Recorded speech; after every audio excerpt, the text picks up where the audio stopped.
Okay, time to clean up the teeth.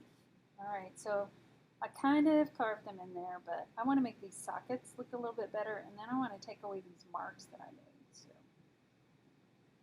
I'm going to take my loop tool and kind of go up against there.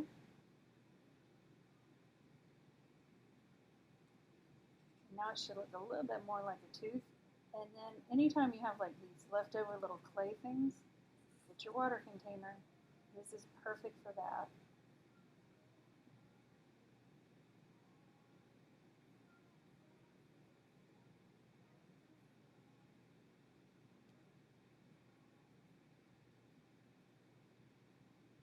And then that's how you clean up that tooth.